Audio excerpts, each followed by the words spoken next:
নমস্কাৰ, মই জানমণি আপোনাক সকলোকে মই মিনি ব্লগলৈ স্বাগতম জনাইছোঁ। আজি ছোৱালীক অলপ গান্ধী পাৰ্কলৈ লৈ আহিলোঁ, আমাৰ লখিমপুৰতে থকা। সেয়ে চাওক, তাই কিমান ফূৰ্তি পাইছে, বাপেকে তাইক সেয়া খেলাই আছে।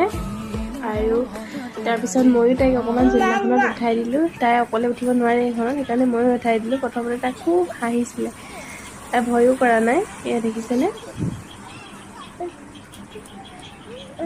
আগতকৈ এইখন পাৰ্কত অলপ বস্তুবোৰ বেছিকৈ আনিলে, কিন্তু আমাৰ ছোৱালীহঁতে খেলিব পৰা বস্তু ইমান নাই। ডাঙৰ ল'ৰা ছোৱালীয়ে খেলিব পৰাহে বস্তু আছে।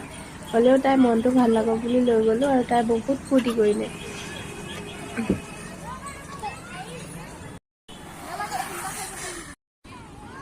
এয়া তাৰপিছত তাইক এইখনত অকণমান উঠাই দিলোঁ। প্ৰত্যেকতে মই বহাই লৈ তাইক অকণমান তাইৰ লগত বহি এনেকৈ উঠাই দিলোঁ। আৰু তাই আহিবলৈ মন নাছিলে, খুব কান্দিছিলে আহিবৰ সময়ত। এয়া দেখিছিলে।